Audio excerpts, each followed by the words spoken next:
Voilà, ben, je donne de suite la parole. Alors comment ça va se passer? Brigitte Axelrad va vous présenter sa conférence. Ensuite, il y aura un jeu de questions-réponses avec la salle. Et je tirerai les conclusions de cette soirée en faisant passer quelques messages relativement aux dérives sectaires et à notre département. Encore une fois, merci de votre présence, Brigitte. Vous avez la parole, en vous remerciant d'être parmi nous.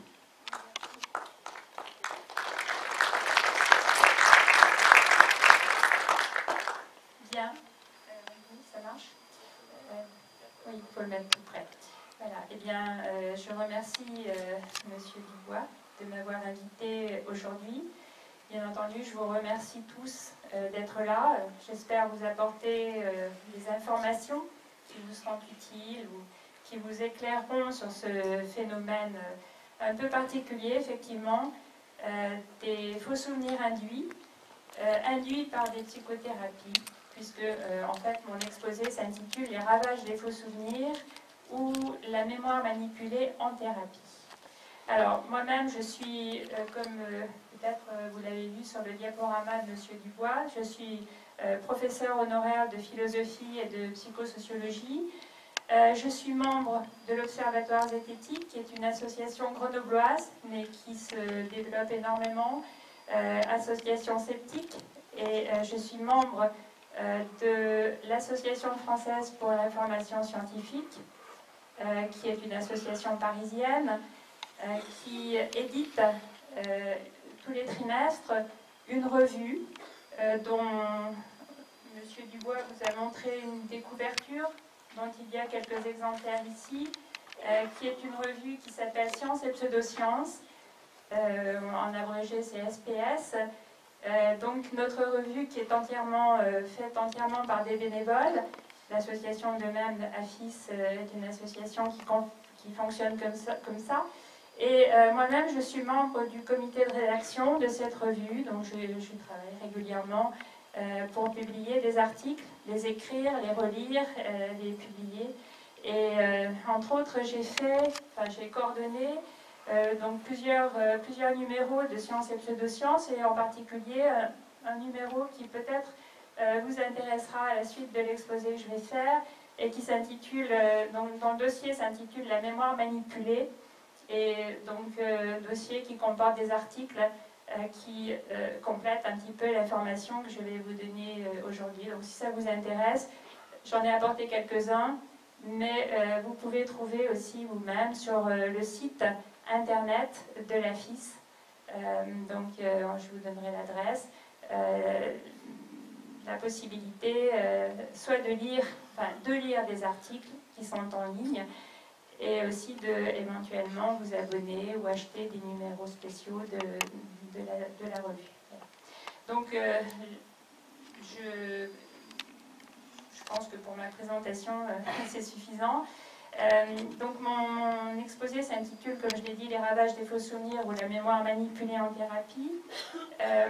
En fait, il s'agit d'un problème de manipulation mentale, faux souvenirs, accusations, et puis aussi le grave problème des ruptures. J'ai édité donc un livre qui s'intitule « Ravage des faux souvenirs » chez Bookiebook en français, et ce livre a été traduit par l'association britannique qui s'occupe des faux souvenirs induits, et publié plus complètement, mais il est en anglais, donc ça vous intéresse peut-être beaucoup moins. Voilà, donc je vous parle très rapidement de mes travaux.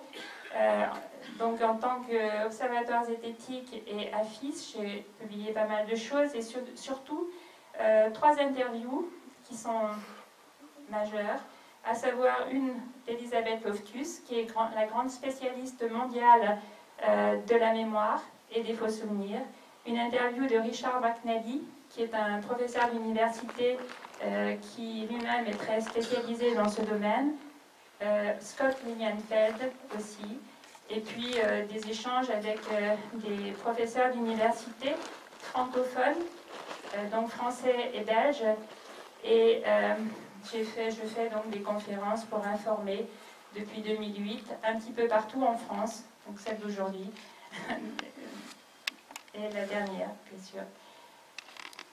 Alors, le problème qu'on va aborder ici, c'est le problème de la guerre des souvenirs. En fait, c'est un thème, si on peut dire, qui a été très répandu aux États-Unis. En fait, aux États-Unis, certaines personnes adultes ont retrouvé au cours d'une psychothérapie des souvenirs d'abus sexuels qu'elles auraient subis pendant leur enfance. Or, certaines de ces personnes se sont ensuite rendues compte que ces événements ne s'étaient jamais vraiment produits et que ces souvenirs étaient donc de faux souvenirs. Ces personnes, on les appelle en anglais des retractors. Donc, il y a beaucoup de cas de retractors. Ce phénomène de la guerre des souvenirs s'est propagé en France et dans d'autres pays. À ce moment-là, deux camps ont émergé. D'un côté, celui des psychothérapeutes cliniciens. Certains psychothérapeutes cliniciens, et bien entendu pas tous, qui soutiennent que ces souvenirs sont vrais, que ceux qui pensent le contraire sont en déni. Et puis de l'autre côté, des psychothérapeutes scientifiques, des chercheurs, qui montrent que la mémoire est fragile, suggestible et malléable, et que par conséquent, tous les souvenirs retrouvés d'abus sexuels ne sont pas nécessairement vrais. Bien sûr, je vais développer tout ceci. Les scientifiques exigent des preuves objectives pour valider une position. Certains thérapeutes sont convaincus par la réalité subjective de leurs expériences et de celles de leurs clients. Bien sûr, la question qui est centrale dans ce problème, c'est la question de savoir si on peut faire la différence entre des vrais et des faux souvenirs. Je rappelle quelque chose de très important, à savoir qu'il ne s'agit pas ici de nier l'existence et la gravité des abus sexuels avérés, bien entendu. Ce que je dis, c'est que la lutte contre ceux qui les commettent doit être sans merci, mais c'est seulement si on fait la différence entre les deux problèmes que l'on pourra lutter efficacement contre l'un et contre l'autre. Alors tout d'abord, les définitions. Le faux souvenir, c'est le souvenir d'un événement qui n'a jamais eu lieu. Le souvenir retrouvé, c'est le rappel d'un souvenir perçu comme indisponible pendant une certaine période de temps et qui serait identique à l'événement passé. Le souvenir refoulé, c'est le souvenir qui serait rendu indisponible pour se protéger, mais qui pourrait être retrouvé par des thérapies d'aspiration freudienne. Le faux souvenir induit, c'est un faux souvenir qui est produit par la suggestion thérapeutique ou expérimentale. La thérapie de la mémoire retrouvée, donc c'est une thérapie qui recouvre une grande variété de techniques thérapeutiques qui se basent sur 3 affirmations. La première, c'est que les symptômes actuels du patient sont causés par des expériences traumatisantes, telles que des abus sexuels subis dans l'enfance. La deuxième, les souvenirs de ces événements ne sont pas conscients. La troisième, rendre ce souvenir conscient, ou au moins reconnaître que le traumatisme s'est produit, est essentiel à la réussite du traitement. Vous verrez que dans tout ce que je dis, je m'appuie sur des études scientifiques, la plupart qui sont des études américaines. Les grands mythes de la psychologie populaire. Donc, Scott Lilienfeld a écrit un livre avec des collaborateurs qui s'intitule « 50 grands mythes de la psychologie populaire ». Donc, j'ai repris, pour illustrer mon propos, 5 de ces mythes. Le mythe selon lequel les victimes sont crédibles quand elles s'expriment avec émotion. Celui qui dit que la mémoire humaine fonctionne comme un enregistreur ou une caméra vidéo stockant avec précision les événements vécus. L'hypnose est une méthode utile pour retrouver les souvenirs d'événements oubliés, un mythe donc. Un autre mythe, les individus refoulent les souvenirs d'expériences traumatisantes. Et enfin, un mythe qui dit que les médicaments et la chirurgie peuvent tuer des gens, mais un thérapeute ne pourra jamais blesser quelqu'un juste en lui parlant. Donc ce sont des mythes, et il nous appartient de les remettre en question. Tout d'abord, je vais vous montrer, pour illustrer mon exposé, quelques extraits de vidéos. Et tout d'abord, je vais vous montrer un premier petit extrait qui va vous montrer combien il est facile de manipuler les souvenirs. Ah.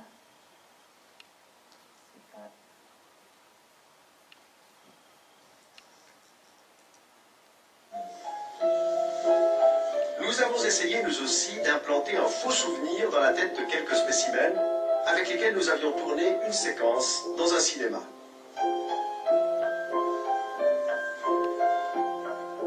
Quelques mois plus tard, nous les avons invités à un apéritif.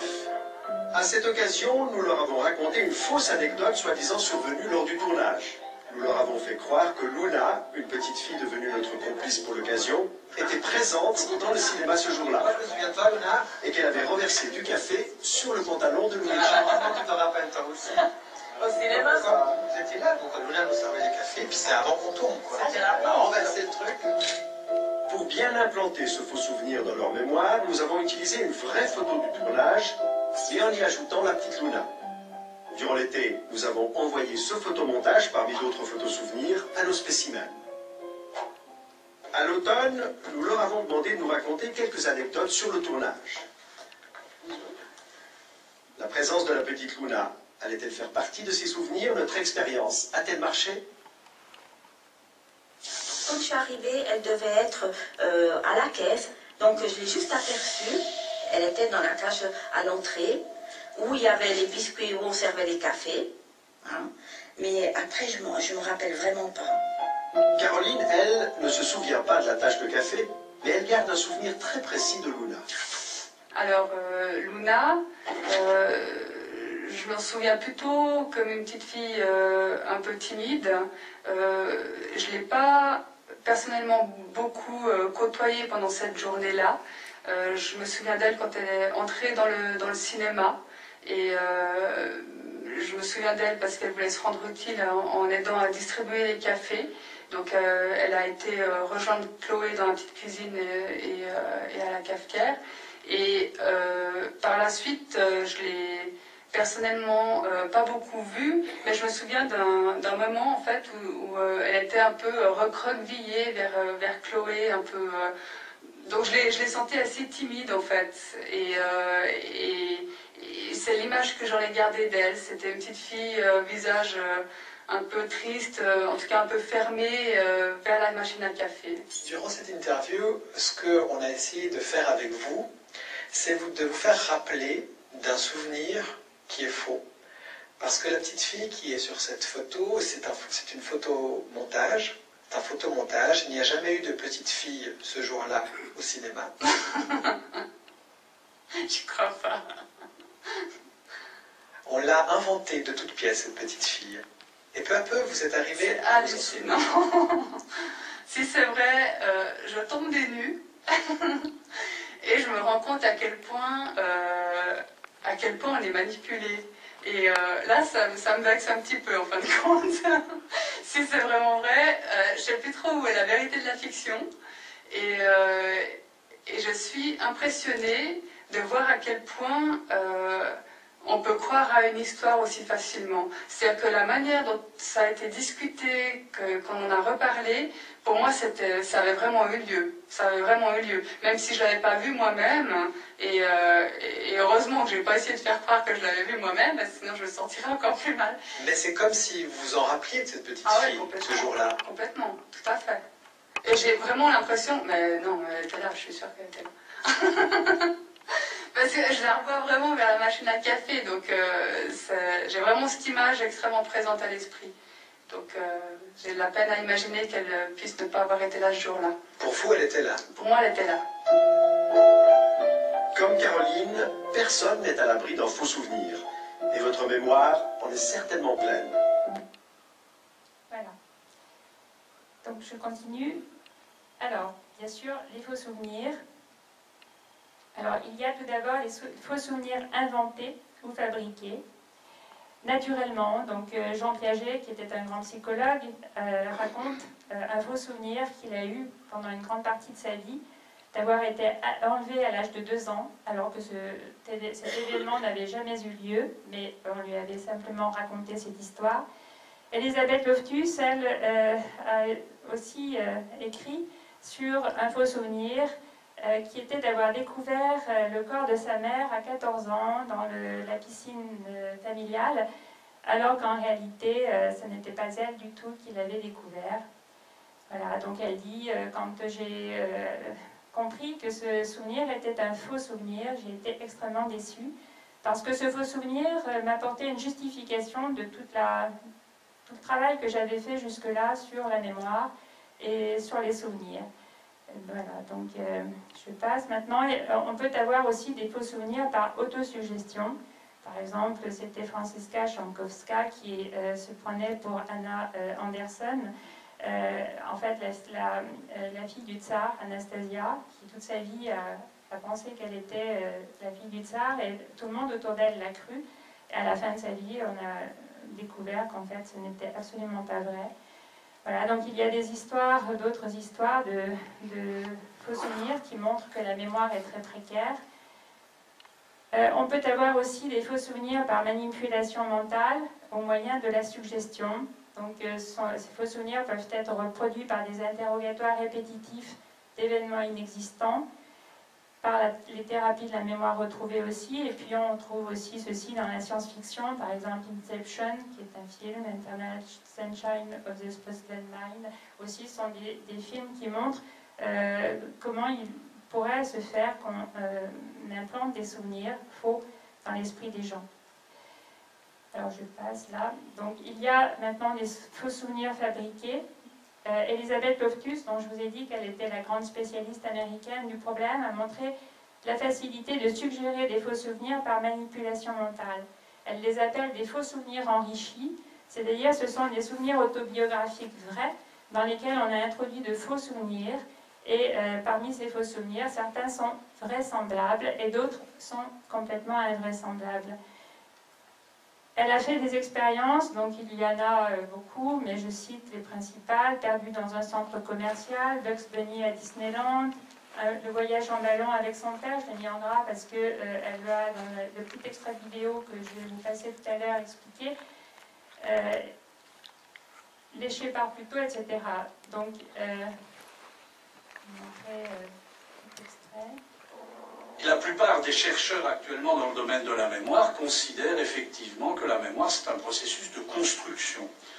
Quand on met en mémoire, on construit un souvenir en fonction de nos croyances, de nos valeurs, de nos buts, de nos conflits.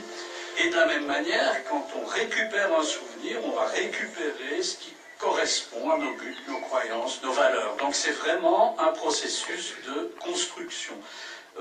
On est loin de la métaphore de l'ordinateur ou de l'appareil photographique. Vous voulez dire du disque dur qu'on aurait... Voilà, on construit nos souvenirs. Une chercheuse américaine a poussé l'exercice plus loin. Elle a réussi à implanter sciemment dans la mémoire de plusieurs personnes le souvenir d'événements qui ne s'étaient jamais produits. L'une des choses qui m'a impressionnée, c'est que lorsque nous avons essayé d'implanter des souvenirs totalement faux dans la tête des gens, j'ai pu constater à quel point c'était facile à faire. Par exemple, nous avons réussi à faire croire à des gens que lorsqu'ils avaient 5 ou 6 ans, ils s'étaient perdus dans un centre commercial, en leur mentionnant un lieu précis et en citant des personnes présentes. Nous avons réussi à ce que ces gens se souviennent de cette expérience qui était totalement inventée. Et pour y parvenir, nous leur avons dit que leur mère ou leur père nous avait raconté ce qui leur était arrivé quand ils avaient 5 ou 6 ans. Et nous leur avons demandé ce dont ils se souvenaient. Ensuite, nous leur avons raconté quelques détails de cette histoire inventée. Cette expérience de s'être perdu, d'avoir peur, d'avoir pleuré, et puis d'avoir été retrouvés et remis à leur famille. Quand nous avons fait ça pour la première fois dans les années 90, une personne sur 4 a cru à notre histoire et s'est mise à se souvenir partiellement ou totalement de cet événement inventé. Dans une autre expérience, des chercheurs ont emprunté une photo tirée de l'album familial de plusieurs spécimens. À partir de cette image et grâce à un montage, ils ont créé de toutes pièces une photo représentant un tour en montgolfière. Quelques jours après, les scientifiques ont demandé aux spécimens de se replonger dans leur enfance et de commenter leur album. En voyant la photo truquée, une bonne partie d'entre eux se sont souvenus de leur voyage en montgolfière alors que celui-ci n'avait jamais eu lieu. Et plus étonnant encore, ils l'ont raconté avec de nombreux détails. Nous avons donné un nom à ce phénomène. C'est une inflation de l'imagination. Parce que notre recherche a démontré qu'en incitant par exemple des gens à imaginer qu'ils étaient tombés quand ils étaient petits et avaient cassé une vitre avec leurs mains, on les amène à être plus confiants et à croire plus tard que cet événement est réellement arrivé. C'est donc à ça que peut aboutir l'imagination. Et lorsqu'on demande plus tard à ces gens s'ils ont cassé une fenêtre, ça résonne en eux comme quelque chose de familier. Ils croient que c'est vraiment arrivé. Mais cette familiarité est due au fait qu'on leur a fait imaginer cet événement en les aidant à construire ce processus imaginaire.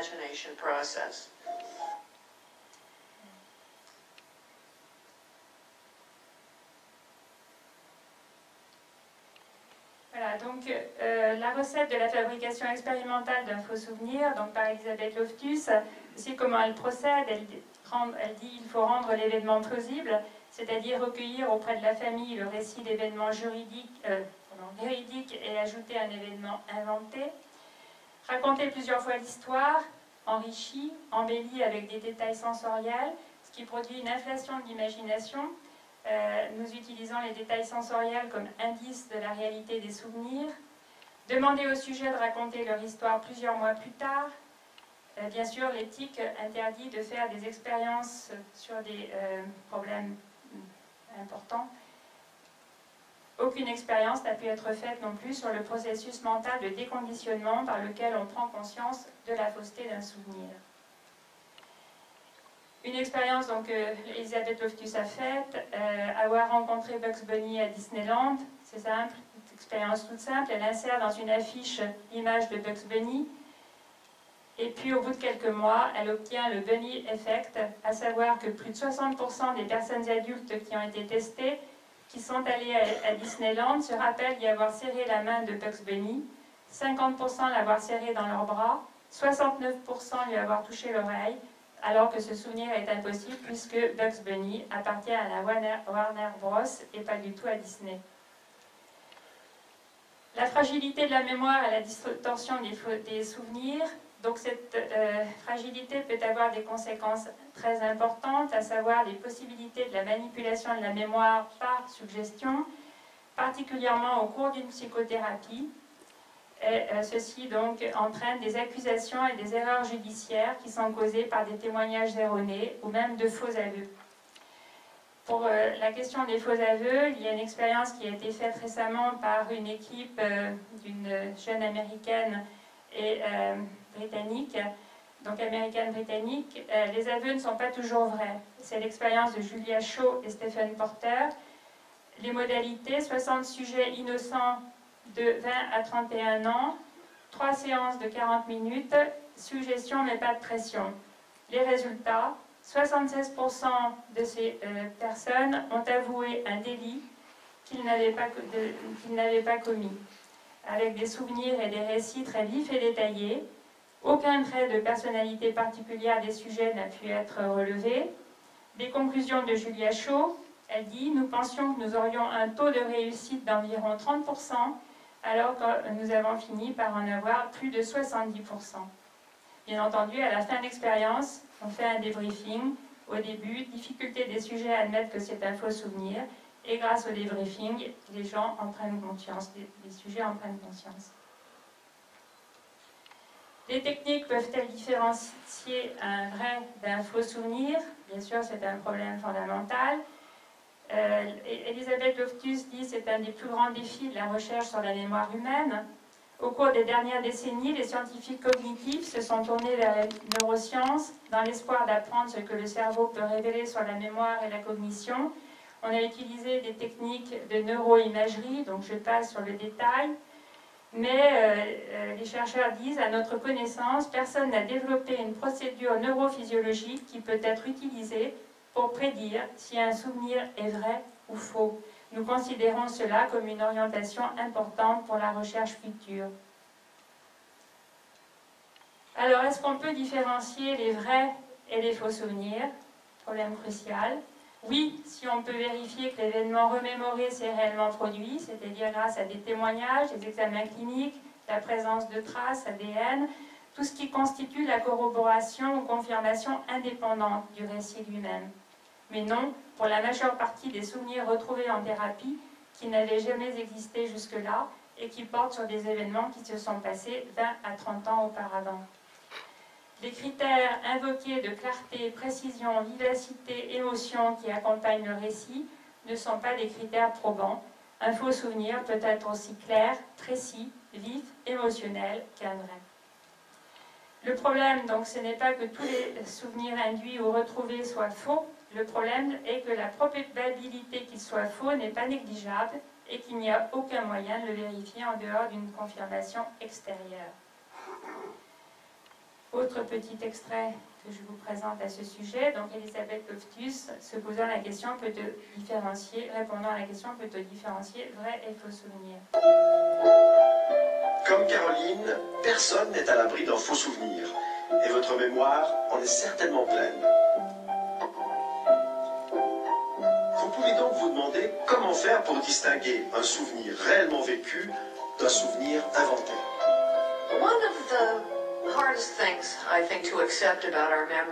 L'une des choses les plus difficiles à accepter concernant notre mémoire, c'est que, sans vérification, il n'y a aucun moyen valable de savoir si un souvenir est vrai ou s'il est produit de l'imagination, des rêves ou d'un autre processus. And so you can use independent corroboration if you can find it to support. Alors si on trouve un événement objectif qui prouve que le souvenir est faux, par exemple une impossibilité sur le plan géographique, biologique ou psychologique, Some evidence that is geographically or biologically or psychologically impossible. alors on sait que ce souvenir est inexact. Mais sans cet événement objectif, il est quasiment impossible de faire la différence entre un vrai souvenir et un faux.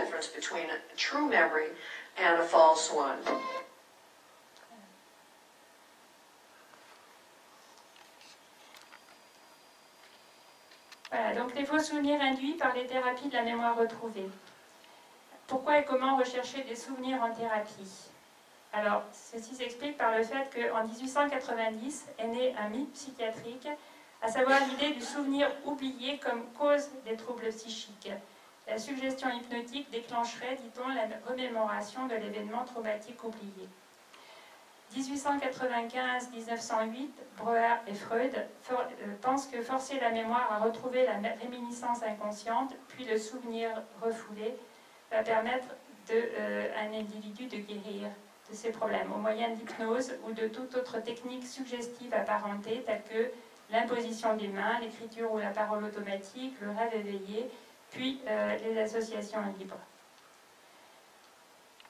Définition du faux souvenir induit. Donc c'est un souvenir d'abus sexuel retrouvé en thérapie 20 à 30 ans après l'événement incriminé, alors qu'il n'avait jamais existé auparavant. Le faux souvenir affecte principalement des femmes. Leur moyenne d'âge est de 32 ans. Il les conduit à accuser leurs parents. Cela ne signifie pas qu'il n'existe évidemment pas de vrais souvenirs d'abus sexuels, ni que les abus sexuels n'existent pas. C'est une enquête qui a été effectuée aux États-Unis en mars 2001 et qui a été publiée en août 2004.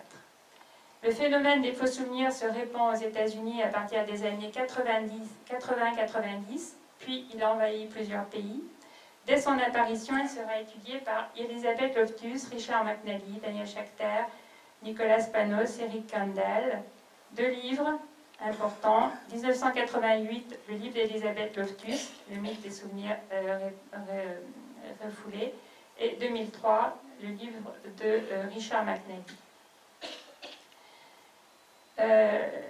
Il y a donc dans la littérature américaine, d'Elisabeth Loftus en particulier, des histoires de cas qui ont été étudiées par Elisabeth Loftus, expert auprès des tribunaux. Dans ces cas, donc, tous les souvenirs retrouvés en thérapie ne sont ni vrais ni faux par définition. L'hypothèse du doute doit être toujours posée. Tous ces chercheurs rapportent des cas où cette hypothèse ne l'a pas été. Par exemple, Holly Ramona, Jane Doe, Beth Rutherford, Olivia McKillop, Lynn Price Gondolf, etc. Simplement, bon, j'ai mis en gras 2 de ces cas-là, je vous les expose très rapidement. Donc le cas de Holly Ramona, 1989, étudiante en psycho. À 19 ans, elle consulte une thérapeute pour boulimie et dépression. La thérapie est accompagnée d'injections de pain total, familièrement appelé sérum de vérité, censé garantir la véracité des souvenirs. Au bout de quelques mois, Holly retrouve le souvenir ignoré jusque-là d'actes d'inceste commis par son père entre 5 et 8 ans. La thérapeute organise une séance de confrontation entre Holly et son père, au cours de laquelle celle-ci l'accuse, puis elle porte plainte contre lui, contre son père. La famille Ramona est détruite, les parents divorcent, puis, grâce au témoignage d'Elizabeth Loftus au procès, le père de Holly est disculpé. Le thérapeute est condamné à $1,5 million de dommages et intérêts, mais Holly Ramona ne renie rien de ces accusations. Elle s'installe comme thérapeute, spécialiste des troubles alimentaires et des abus sexuels. Et elle continue. En 1992, Beth Rutherford, infirmière dans le Missouri, stressée par son travail d'infirmière, elle consulte une psychothérapeute. Au fil des séances de thérapie, elle découvre qu'elle a été violée plusieurs fois par son père entre 7 et 14 ans et qu'il lui a fait subir un avortement. Accusée, le père perd son emploi, risque 7 ans de prison. Plus tard, elle revient sur ses accusations. Des examens médicaux montrent qu'elle est encore vierge et que son père a subi une vasectomie avant les événements incriminés. En 1996, après un procès, le psy est condamné à l'équivalent de $1 million. Beth Rutherford en tirera la conclusion dans son journal, que vous pouvez d'ailleurs lire sur Internet. Elle dit « Le pouvoir de la suggestion est sous-estimé. C'est comme si l'on entrait chez un médecin avec une migraine et que l'on en sorte amputé de ses bras et de ses jambes. » L'évolution du phénomène aux États-Unis. Donc vous voyez, d'après la courbe que j'ai mis là, donc il y a donc ce phénomène démarre dans les années 80-83. Il y a un pic en 90-93, puis un déclin, jusqu'à ce que dans les années 2000, le phénomène soit très faible.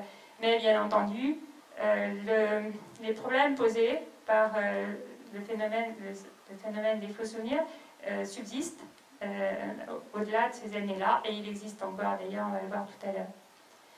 Pourquoi ce déclin aux États-Unis alors qu'il persiste en France, en Grande-Bretagne, dans d'autres pays?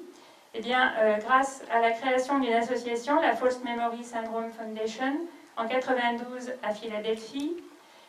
Autour de cette association, la constitution d'un comité scientifique, donc de la FMSF, dont font partie entre autres Martin Gardner, John Sandy, donc des sceptiques essentiellement, Elizabeth Loftus, Richard McNally, qui a le soutien d'un journal, le Skeptical Inquirer, et grâce à la publication de nombreux livres et études sur ce sujet. Les recherches en psychologie scientifique et en neurosciences continuent actuellement, même si le phénomène est beaucoup moins fort. Grâce aussi donc, à l'information des professionnels, des journalistes, des juristes, grâce à cette association, ce comité scientifique, et du coup, les procès de certains thérapeutes de la mémoire retrouvée vont prendre le pas sur les procès des parents accusés par leurs enfants. Et bien entendu, donc, le phénomène est en déclin. Donc, grâce à tout ça. Les ravages des thérapies de la mémoire retrouvée. Alors, les thérapies de la mémoire retrouvée aggravent le plus souvent l'état des patients. Donc, ce petit tableau vous le montre. Lorsque les patients entrent en thérapie, donc 10% par exemple ont des pensées suicidaires, alors qu'après la thérapie, il y en a 67%. Ils perdent beaucoup leur emploi, 83% ont un emploi en entrant, 10% seulement l'ont encore en sortant. Sont mariés 93% avant, 64% seulement après. On la garde de leurs enfants, donc beaucoup la perdent. Et surtout, le trait le plus important, c'est que 100% de ces patients rompent avec leur famille. Donc ce sont des enquêtes faites aux États-Unis. Elizabeth Loftus a examiné en 1997 30 cas choisis au hasard parmi 670 demandes soumises au programme d'indemnisation des victimes de Washington. Donc, sur ces 30 cas, donc 26 avaient récupéré un souvenir d'abus au cours de la thérapie, 30 étaient encore en traitement après 3 ans, 18 étaient encore en traitement après plus de 5 ans. Après le traitement, 20 étaient suicidaires, alors qu'il n'y en avait que 3 avant le début. 11 ont été hospitalisés, 2 seulement l'étaient avant le traitement. 8 pratiquent l'automutilation alors que seulement 1 le faisait avant. Donc dans tous les cas, rupture du mariage et bien sûr de la famille. Il semble que dans ces cas, la récupération a eu des effets indésirables graves. Le scénario des TMR, c'est-à-dire le cycle, l'acronyme qui désigne les thérapies de la mémoire retrouvée. Les thérapeutes de la mémoire retrouvée, donc c'est toujours pareil, poussent leurs patients à accuser souvent publiquement leurs parents. C'est ce qu'ils appellent l'étape thérapeutique nécessaire. Les incitent à rompre avec leurs parents, leurs amis, tous ceux qui doutent des accusations et à persuader leurs frères et sœurs de se mettre dans leur camp. Disent que ce genre de choses arrive dans les meilleures familles. Et les conséquences, eh bien, c'est l'explosion de la famille, détresse des parents, dépression et suicide fréquents, l'aggravation de l'état du patient. Et le thérapeute prend ainsi auprès du patient la place occupée jusque-là par les parents qu'il va qualifier de toxiques. Donc dans tout ceci, le rôle de la suggestion est très important. Suggestion et faux souvenirs induits. Jacques Van Drillard, qui est un psychothérapeute actuel, dit que le principe de neutralité est une illusion. Tout thérapeute influence. L'influence commence dès l'entrée en thérapie, quelle qu'elle soit. C'est pas là qu'il y a un problème. Dans le cas des TMR, thérapie de la mémoire retrouvée, les thérapeutes utilisent divers procédés suggestifs non validés pour, disent-ils, faire parler l'inconscient et faire surgir le refoulé. Pour eux, les souvenirs spontanés n'ont pas d'intérêt. Ce qu'il faut, c'est d'arriver à provoquer les souvenirs refoulés, donc par des méthodes qui sont, par exemple, l'imposition des mains, l'association libre, la régression, le rebirth, etc., l'interprétation des rêves, le jeu de rôle, thérapie de groupe, les photos de famille, la tenue d'un journal aussi, considéré comme quelque chose de très, très efficace dans ce domaine, la canalisation, on va voir ce que c'est, l'hypnose avec régression à un âge antérieur, des interrogatoires répétitifs et des questions biaisées, etc. Je n'ai pas fait le tour, mais simplement je relève 3 de ces techniques, la canalisation, dont je vais vous montrer un petit extrait dans une vidéo, l'hypnose avec régression à un âge antérieur, et puis les interrogatoires répétitifs à la suite. Donc un petit extrait de vidéo ici. En fait, pour explication, il y avait eu une émission à la télévision qui s'appelait Les Infiltrés, dans laquelle il y avait eu une journaliste qui s'était fait passer pour une patiente auprès d'une thérapeute qui avait très vite trouvé que cette patiente avait été traumatisée par des abus sexuels commis par des gens de sa famille. Donc je donne ce petit extrait déjà. Le rapport 2007 de la mission gouvernementale qui lutte contre les dérives sectaires pointe du doigt une nouvelle pratique, les faux souvenirs induits. Un phénomène très inquiétant. Le faux souvenir induit résulte de techniques d'autosuggestion. En clair, le praticien manipule la mémoire et suggère à son patient qu'il a été victime d'agressions sexuelles ou de maltraitance dans son enfance. Je contacte une thérapeute réputée pour pratiquer ce genre de manipulation. Pour obtenir un rendez-vous, je lui dis souffrir d'un problème d'ordre sexuel. J'aimerais bien savoir d'où ça vient, pourquoi ce blocage, pourquoi les choses ne vont pas à ce niveau-là. Entendez donc à la gare le 19 à 17h. Je vous remercie, madame. Direction une ville moyenne de province. La thérapeute reçoit chez elle. Ici, pas de plaque. Apparemment, la praticienne travaille en toute discrétion. Voilà, merci. Alors, qu'est-ce qui vous amène? Des problèmes de sexualité. Voilà. Je suis incapable de conserver un homme. Baisse de désir, problèmes intimes, rejet de l'autre. La thérapeute me donne une première explication. Le dégoût, ça ne surgit pas du néant. Hein. Le dégoût, c'est lié à des souvenirs dégoûtants. En général, ils ont été refoulés, bien refoulés. C'est-à-dire, Ça veut dire que vous avez été en contact avec la sexualité d'un adulte ou d'un adolescent plus âgé que vous pendant votre enfance ou votre adolescence, qui vous a fait des choses que vous avez trouvées dégoûtantes, tellement dégoûtantes que vous avez tout oublié apparemment. Je m'en souviendrai. À peine 2 minutes d'entretien et déjà cette thérapeute me parle d'une agression dont j'aurais été victime durant mon enfance. Et comme je n'en ai aucun souvenir, elle en profite et va plus loin. Vous pensez à quoi? Moi, je pense que... C'est pas que je pense, d'ailleurs, c'est que je sais, pour avoir travaillé sur cette question depuis les années 80, quand on subit un choc très grave, un des modes de défense, une façon de se protéger psychiquement, c'est tout oublier. Selon la thérapeute, l'auteur de cette agression serait même l'un de mes proches. Pourtant, je lui dis n'en avoir aucun souvenir. Rien de plus normal, selon elle. Le psychisme fabrique ce refoulement, en général, parce que ça implique une personne proche. Un ami de la famille ou quelqu'un de la famille. 20 petites minutes auront suffi à la thérapeute pour m'inventer de faux souvenirs et pas des moindres. Mais ce n'est pas tout. Elle dit être en mesure d'identifier précisément cet agresseur.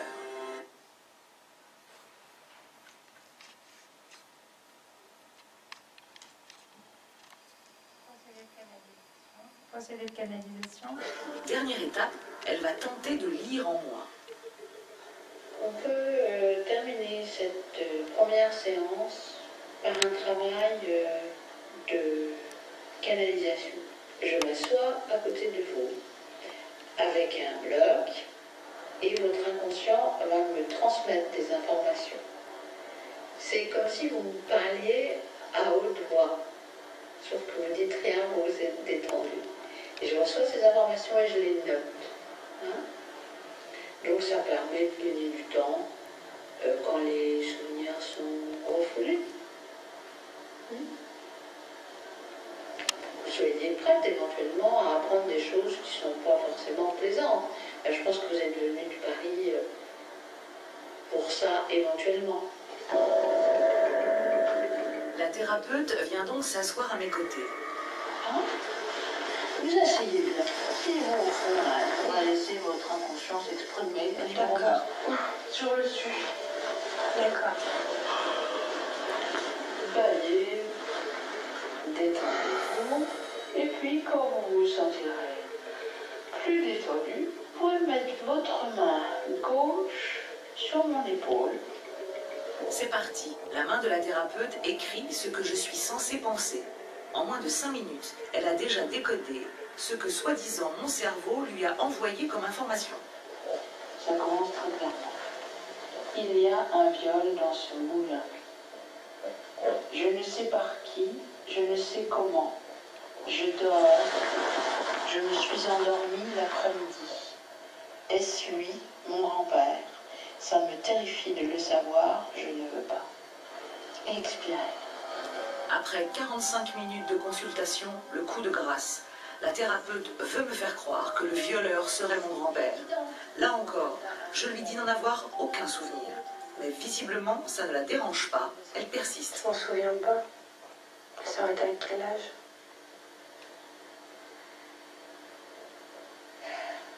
Avant 8 ans.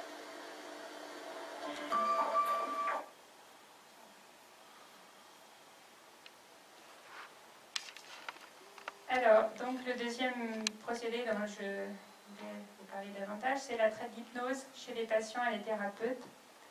L'hypnose, c'est un outil qui produit par la suggestion un état de conscience altéré. En fait, il y a beaucoup de patients qui sont en demande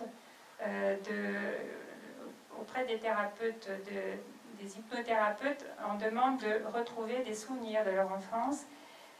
Jean-Marc Benayem, qui est psychiatre, hypnothérapeute et qui est un des pionniers de l'hypnothérapie en France, dit « Depuis quelques années, régulièrement, médecins et psychologues pratiquant l'hypnose sont sollicités par des patients désireux de retourner dans leur passé. Certains veulent simplement retrouver et revivre des moments de leur enfance dont ils n'ont plus aucun souvenir. D'autres imaginent avoir subi un traumatisme, des attouchements, un abus sexuel étant enfant et voudraient que l'hypnose leur ravive la mémoire. Question, est-ce que l'hypnose permet de récupérer des souvenirs perdus? Beaucoup de thérapeutes y croient, alors qu'en réalité, Jean-Marc Benayen met en garde contre ça. Aux États-Unis, il est interdit en salle d'audience de faire témoigner des témoins hypnotisés, donc ceci dans la plupart des États américains. En France, l'hypnose n'est pas conforme aux dispositions légales relatives au mode d'administration des preuves. Donc, en fait, quelqu'un qui témoigne sous hypnose ou qui vient après hypnose n'est pas crédible, n'est pas considéré comme pouvant dire la vérité. Le mythe de l'hypnose permet-elle de récupérer des souvenirs perdus? Donc un chercheur américain analyse les croyances de 850 psychothérapeutes. 75% pensent que l'hypnose permet aux gens de se souvenir avec précision de choses dont ils ne pouvaient pas se souvenir autrement. 54% pensent que l'hypnose peut être utilisée pour récupérer des souvenirs d'événements réels dès la naissance. Les spécialistes avertis contestent cette croyance. L'hypnose peut, au contraire, créer de faux souvenirs parce qu'elle a pour objectif le soulagement de la souffrance. Mais ces souvenirs n'ont aucune valeur pour la police ou la justice. Ils sont fabriqués de toutes pièces. La vraie application de l'hypnose n'est pas la remémoration, mais l'oubli. La plupart des pathologies obsessionnelles, les regrets, la rumination, les plaintes, les culpabilités et les douleurs attendent leur remède, qui est l'oubli, dit Benayen. Donc, autre procédé qui permet de faire retrouver des faux souvenirs par la suggestion, ce sont les interrogatoires répétitifs. Donc là, je vous montre un témoignage de Philippe Champarquet, qui est professeur de psychiatrie. Bernard, Stéphanie, un consultant international, une avocate brillante, comment ont-ils pu se laisser piéger à ce point-là? Pour le comprendre, nous avons fait appel à un spécialiste de la manipulation mentale, Philippe Champarquet. Il est professeur de psychiatrie. Nous le retrouvons à l'ancienne faculté de médecine de Paris. Voilà, l'iconographie de la scène. Les faux souvenirs, il en a entendu parler pour la première fois lors d'un congrès aux États-Unis. C'était en 1989. Ce qui est toujours stupéfiant, c'est le fait que des gens qui ont un haut niveau intellectuel, qui ont une insertion sociale de qualité, qui n'ont pas de vulnérabilité apparente, qui n'ont pas de troubles majeurs, puissent être ainsi mis sous emprise mentale. C'est-à-dire que le fait de la technique de l'emprise mentale fait qu'on abolit tout sens critique. Philippe Champarquet a décortiqué la méthode de ces pseudothérapeutes. Pour induire des faux souvenirs, le procédé est toujours le même. Partir d'un élément vrai, une gifle par exemple, et broder une histoire. Cette claque que vous avez reçue une fois dont vous vous souvenez, etc., je peux parfaitement, si j'étais un thérapeute souhaitant vous mettre sous emprise, dire « mais vous vous souvenez que de celle-là ». Mais vous ne pensez pas qu'il y en a eu d'autres? Vous dites « oui, il y en a peut-être eu d'autres ». Est-ce que vous ne pensez pas qu'il y en a eu d'autres qui ont pris un caractère un peu plus érotique? Est-ce que vous ne pensez pas que votre père ou votre mère ils prenaient du plaisir? Est-ce que vous ne pensez pas que là, il y a une dimension sexuelle qui était là? Et pour une petite fille comme vous, est-ce que ce n'est pas quelque chose de terriblement dangereux, terriblement stressant, terriblement désorganisant? D'ailleurs, si vous vous en souvenez pas, c'est parce que c'était très traumatisant. CQFD. Le faux souvenir vient d'être créé. Alors, des résultats de la manipulation réussie, si on peut dire. Donc, disons que c'est le scénario d'une emprise mentale et d'une dérive sectaire. Comment ça se passe? Au départ, le patient est souvent incrédule. Son enfance a été heureuse. En quelques séances de thérapie, il admet que l'abus est la cause de ses symptômes. Le thérapeute le pousse alors à se confronter aux parents incriminés. Il prévient le patient que celui-ci sera dans le déni. Il l'incite à l'accuser, à rompre avec lui, puis avec sa famille, ses amis et tout son entourage familier. Telles sont les conditions, dit-il, de la guérison. Le patient est alors isolé, vulnérable, sous la dépendance exclusive du thérapeute. Les résultats de la manipulation... les principales raisons de l'adhésion du patient à la thérapie. Alors, pourquoi est-ce que le patient donc, adhère à ce type de thérapie? Tout d'abord parce qu'il est engagé dans un processus dont le thérapeute lui dit qu'il lui apportera la guérison. Bien sûr, le thérapeute se présente comme une figure autoritaire, avec la blouse blanche, les titres, les diplômes, médecin des âmes. Le patient a le sentiment d'être libre, il est venu librement en thérapie, mais il va subir une pression insidieuse, on lui donne une interprétation de ce qu'il vit qui le rend vulnérable, perçu comme une victime inconsciente d'un pouvoir abusif, les parents, la famille, la culture punitive, coercitive, etc. Il va abandonner sa responsabilité par soumission à l'autorité. La suggestion du thérapeute, qu'elle soit verbale ou non verbale, est d'autant plus efficace qu'elle est imperceptible. Il va se créer un lien affectif intense au thérapeute, qui est une sorte, dit-on, de rapport magnétique, d'attachement, de transfert. Ça a été étudié donc par des chercheurs bien connus. La difficulté à sortir des faux souvenirs, donc d'après les études et les statistiques faites aux États-Unis, le constat c'est que 8% seulement reviennent et se rétractent au bout de 5 à 6 ans en moyenne. Aux États-Unis, on les appelle des retractors. Donc d'après le schéma que je vous montre, donc 8%, vous voyez ce que ça fait sur la totalité, 56% des personnes donc, qui sont tombées dans ces thérapies des faux souvenirs donc on les appelle des refusers, c'est-à-dire sont des gens qui ne reviennent jamais, ni dans la famille, ni sur leurs accusations. Les autres, donc, entre les deux, les returners, reviennent dans la famille, mais jamais sur leurs accusations, n'en reparlent jamais. Pourquoi est-il si difficile de sortir d'une thérapie de la mémoire retrouvée? Eh bien, on peut l'analyser grâce à des théories, la dissonance cognitive et l'engagement. Tout d'abord, c'est le désir de ne pas se contredire en revenant sur ses accusations, la difficulté à reconnaître que l'on s'est trompé, la culpabilité, le désarroi, la peur qui accompagne tout ça, l'isolement et la fragilisation du patient produit par la thérapie. Ceux qui en sortent, de toute façon, en gardent toujours des traces. Voilà, donc j'aborde maintenant la sociologie des victimes. Aux États-Unis, donc on a fait cette étude, la sociologie des patients qui tombent dans les thérapies de la mémoire retrouvée. Le niveau d'études des patients qui accusent leurs parents, les 2/3 ont suivi des études universitaires, ce que disait Philippe Champarquet tout à l'heure, donc des gens qui sont d'un niveau élevé. Donc les 2/3 ont suivi des études universitaires et on s'aperçoit que la résistance à la manipulation n'est pas corrélée avec le niveau d'études. Et même peut-être c'est l'inverse, c'est-à-dire plus on a étudié et plus on est susceptible de se faire manipuler. La sociologie des parents accusés, donc profil social des parents accusés, 90% appartiennent aux classes moyennes, vous voyez d'après le schéma que j'ai montré.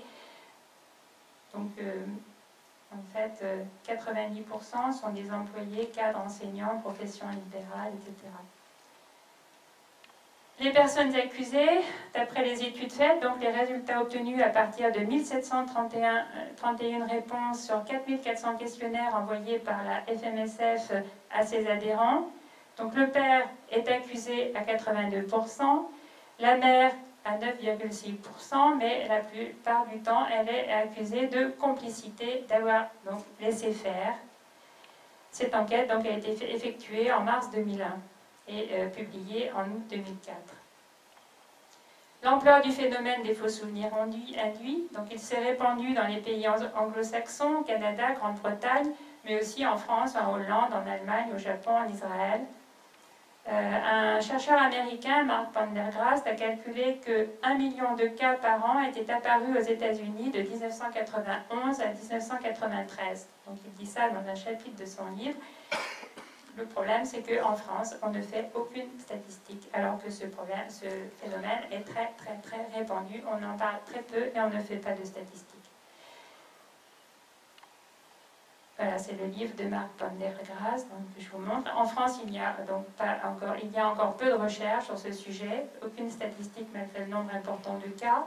La Miviludes a dénoncé les TMR en tant que thérapie déviante et la commission parlementaire du Sénat a auditionné les acteurs concernés en novembre 2012. Des associations militantes luttent contre ce phénomène, l'AFSI, Alerte Faux Souvenirs Induits, le CCMM, vous le savez, l'ATFI, le GEMPI aussi, bien sûr, à Marseille. Les origines du syndrome des faux souvenirs.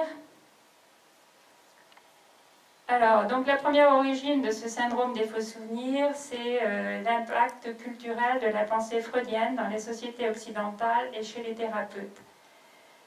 Les 7 concepts qu'on trouve dans la théorie freudienne, donc concept d'inconscient, je passe rapidement, concept de refoulement, très important, mécanisme inconscient de protection du moi, qui chasserait dans l'inconscient les événements traumatiques de notre enfance pour nous en protéger, les retrouver par la thérapie apporterait la guérison.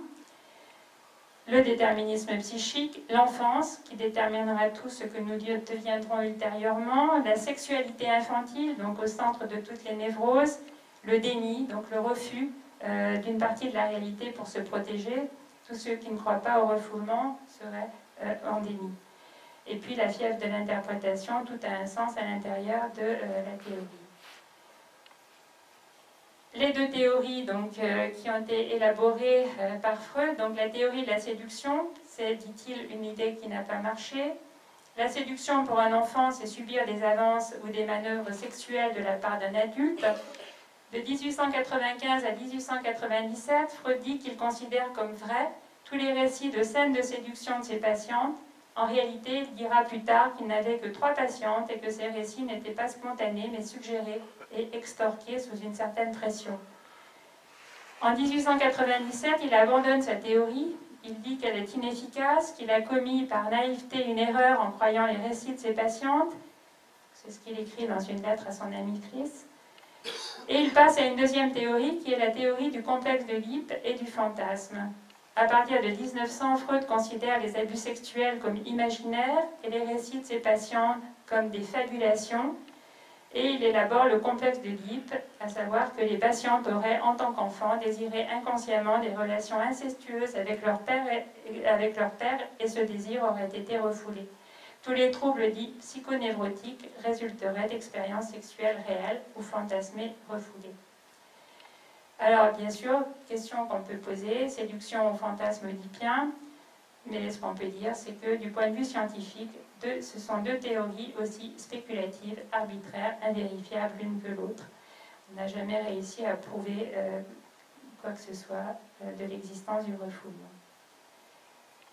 La deuxième origine, donc de ce phénomène des faux souvenirs, deuxième origine, ce sont les réactions du mouvement féministe aux États-Unis. L'abandon de la théorie de la séduction pour celle du fantasme oedipien entraîne le rejet fréquent et en bloc des récits d'abus sexuels des femmes et des enfants qui vont être considérés comme des fantasmes par un grand nombre de psychothérapeutes américains. Ce déni massif provoque les réactions du mouvement féministe dès les années 70 et les conséquences vont être la vague des faux souvenirs et des accusations qui s'amplifient, le retour à la théorie de la séduction qu'avait abandonné Freud et la naissance du syndrome des faux souvenirs. Un livre phare va être publié qui s'appelle The Courage to Heal, c'est-à-dire le courage de guérir, un guide pour les femmes survivantes de l'abus sexuel infantile dans l'enfance. Ce livre est écrit par 2 femmes, Helen Bass et Laura Davis. Il va être publié de 1988 à 2008, c'est la 20e édition qui est l'édition anniversaire, donc même si le phénomène des faux souvenirs semble être beaucoup moins fort aux États-Unis, le livre a toujours autant de succès. Si vous allez sur Amazon, vous pouvez lire les commentaires qui sont faits sur ce livre jusqu'à mars 2016. Ce livre est toujours autant apprécié et distribué par certains thérapeutes à leurs patientes. Voici la couverture. Paul McHugh va dire que c'est la Bible des thérapeutes incompétents. Donc pour les auteurs de ce livre, la cause des difficultés existentielles, c'est l'abus sexuel dans l'enfance. Le remède, retrouver le souvenir, trouver le coupable, l'accuser, lui faire payer son crime. Et elles disent c'est une preuve de courage. La liste interminable des symptômes de l'abus, donc tout y est. La boulimie comme l'anorexie, l'obésité comme la maigreur, etc. Je passe sur les détails, les cauchemars, la nervosité, les maux de tête, ne pas s'estimer soi-même, l'impression d'être fou, l'arthrite et même le cancer, donc ce sont des symptômes qui montrent ce phénomène. Le livre est accompagné d'un cahier d'exercice. Alors, bien sûr, donc, les patients doivent rentrer chez elles, tenir leur journal, noter leurs rêves, regarder des photos de famille, etc. Ça va faire surgir ces souvenirs d'abus sexuels dans l'enfance. En France, qui sont les thérapeutes des faux souvenirs? Parce qu'ils existent. Certains sont issus des professions paramédicales, donc kinés, infirmières, etc. Certains sont des psy autoproclamés, même rencontré un bijoutier qui s'était pris pour ce genre de méthode, qui a abandonné sa bijouterie, des coachs. Certains sont des psychiatres diplômés, même parfois experts auprès des tribunaux, des psychiatres ou psychanalystes, des psychanalystes non médecins, des psychologues, des praticiens EMDR, des hypnothérapeutes. Leur credo, de toute façon, à tous, c'est qu'ils croient au refoulement et à l'idée que la sexualité est au centre de toutes les névroses. Une psychothérapeute américaine, citée par Elizabeth Loftus, disait dans son livre « Il y a certaines choses qu'il faut croire avant de pouvoir les voir ». Donc il croit que c'est en creusant dans le passé pour y déterrer des traumatismes qu'on va trouver la cause du mal-être présent et que le récit du souvenir va amener la guérison. Mais comment guérir de quelque chose qui n'a peut-être jamais eu lieu? Pour eux, cette cause est toujours la même, des abus sexuels qui peuvent prendre des formes très diverses. Ça peut aller du regard au frôlement de main jusqu'au viol proprement dit. Alors là, je vous donne un petit extrait, non pas d'une vidéo, mais d'un enregistrement audio de Caroline Eliachev, qui est psychiatre, psychanalyste, et qui montre, qui dit à quel point donc, ce credo peut faire de mal. Et à 7h38, comme chaque mercredi, les idées claires de Caroline Eliachev. Aujourd'hui, usage de faux. Bonjour Caroline. Bonjour Marc. Qu'entend-on par faux souvenir induit? Les thérapeutes adeptes de la mémoire retrouvée croient savoir que si tout va mal dans votre vie, c'est que vous avez été victime dans votre enfance d'abus sexuels refoulés. Ils se chargent par la suggestion, l'hypnose, l'analyse des rêves ou l'imagerie guidée de vous faire retrouver la mémoire, ou plutôt de la réinventer, car ces faits sont d'abord le fruit de l'imagination du thérapeute, qui n'en a d'ailleurs pas beaucoup, car ce sont toujours les mêmes. Mais le patient, comme le thérapeute, y croit dur comme fer, même si ces réminiscences n'ont que peu d'effet sur les symptômes, qui, eux, sont bien réels.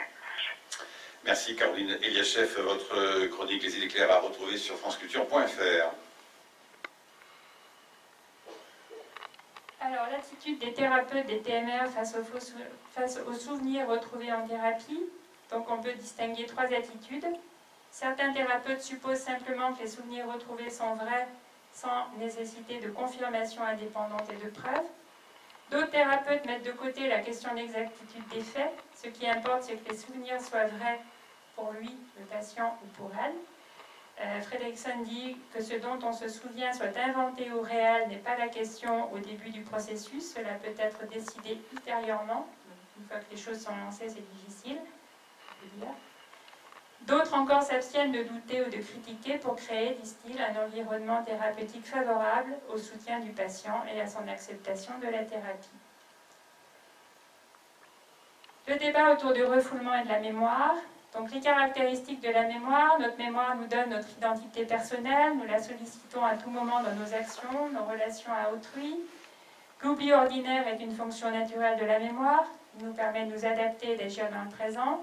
Le mythe, c'est l'idée que la mémoire humaine fonctionnerait comme un album photo, un enregistreur ou une caméra vidéo, stockant avec précision les événements vécus, et que la récupération des souvenirs serait identique à l'événement original.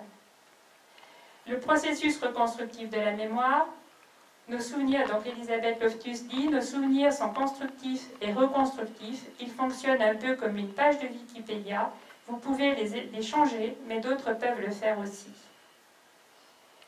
Importance de la mémoire et des souvenirs. Donc la mémoire, c'est le socle de notre personnalité, nous sommes attachés à nos souvenirs sont à nous, ils définissent notre identité. Ils nous rendent heureux ou malheureux, peuvent même devenir obsessionnels. Une étude conduite par Elisabeth Loftus, compte tenu donc, des résultats du propanolol, qui est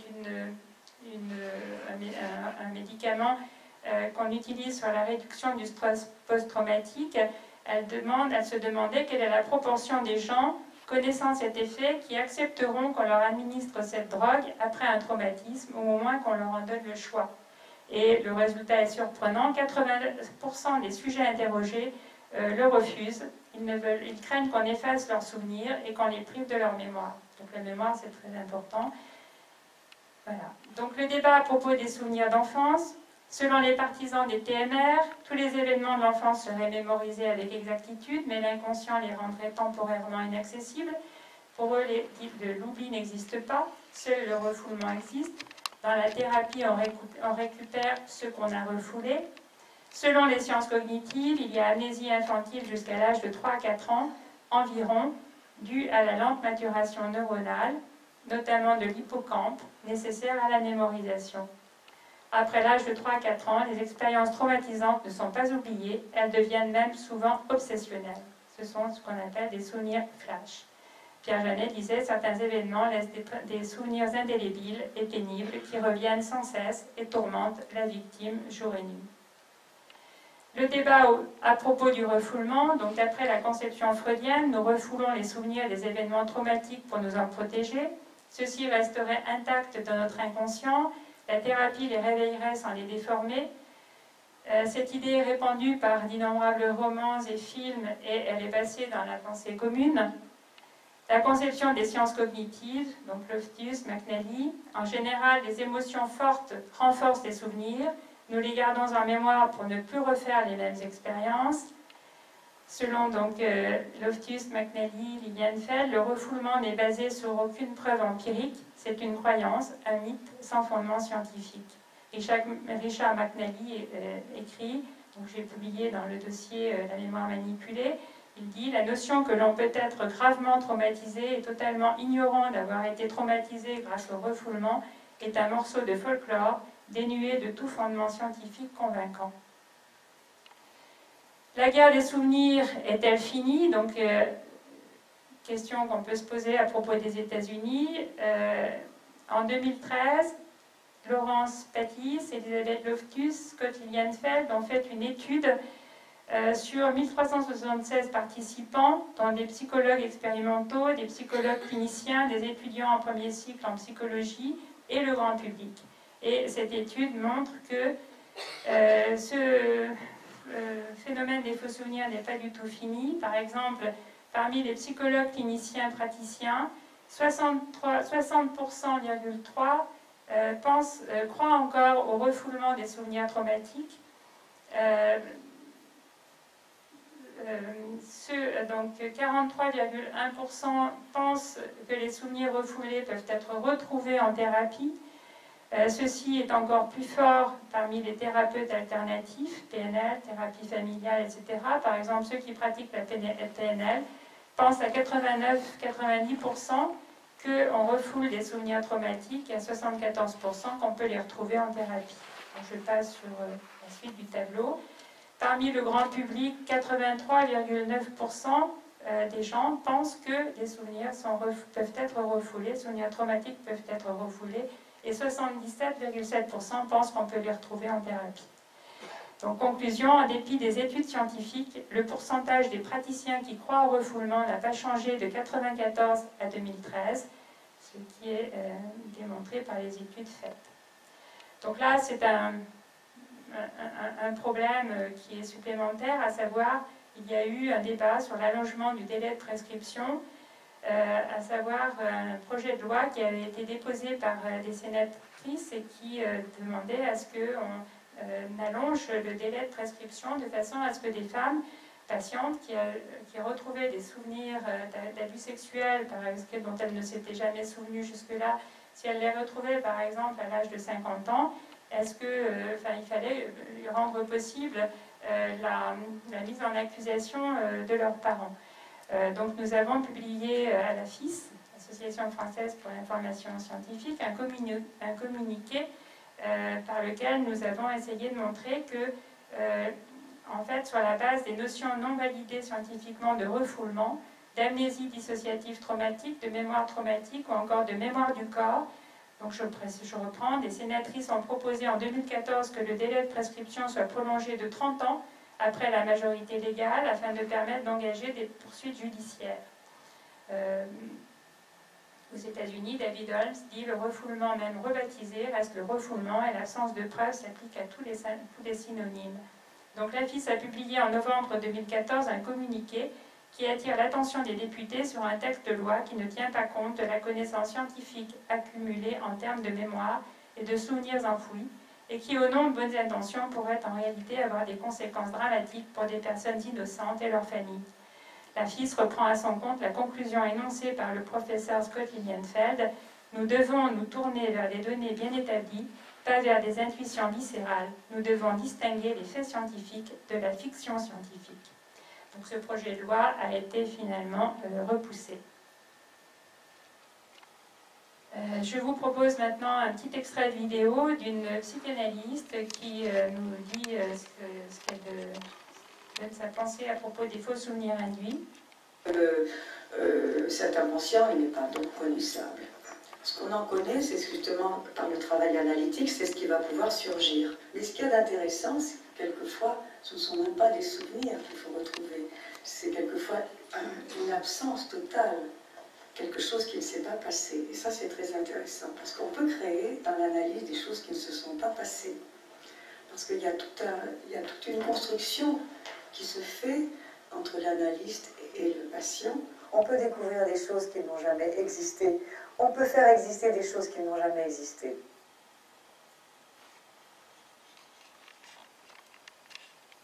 Donc Jacqueline Schaeffer, psychanalyste, dit ce qu'il y a d'intéressant, c'est que quelquefois, ce ne sont même pas des souvenirs qu'il faut retrouver, c'est quelquefois une absence totale, quelque chose qui ne s'est pas passé. Et ça, c'est très intéressant parce qu'on peut créer dans l'analyse des choses qui ne se sont pas passées.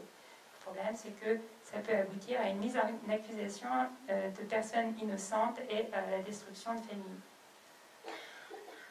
Donc je passe puisque je vous ai montré l'extrait. Elisabeth Loftus, elle dit, c'est donc neuroscientifique, spécialiste de la mémoire, elle dit, en tant que société, nous ferions bien de garder constamment à l'esprit le fait que la mémoire, comme la liberté, est fragile. Donc conclusion de mon exposé, les thérapies de la mémoire retrouvée, j'ai essayé de vous le montrer, font des ravages, chez les patients et leurs familles, qui en sont les victimes directes, chez les victimes réelles d'abus sexuels avérés, dont les témoignages risquent d'être discrédités à cause de la confusion entre vrais et faux souvenirs. Donc question, comment éviter ces ravages? Je propose des pistes, mais je ne sais pas toutes. Donc la première, développer les recherches et une collaboration entre universités et praticiens pour favoriser une attitude plus scientifique du thérapeute. Maintenant, vous le savez sans doute, il y a un décret du 22 mai 2010 qui impose un prérequis pour être psychothérapeute, donc des diplômes et des connaissances solides. Tout thérapeute devrait être informé et informer le patient du risque de faux souvenirs inhérents à la thérapie. Donc il faut qu'il soit informé pour le faire, bien sûr, mais informer le patient aussi, puisque c'est toujours possible. L'idéal, c'est ce qui se pratique aux États-Unis, un contrat de consentement éclairé entre le patient et le psy qui préviendrait du risque de confusion entre faux et vrais souvenirs. Le thérapeute s'obligerait ainsi lui-même à se rendre vigilant vis-à-vis de ce risque et le patient veillerait à garder son libre arbitre.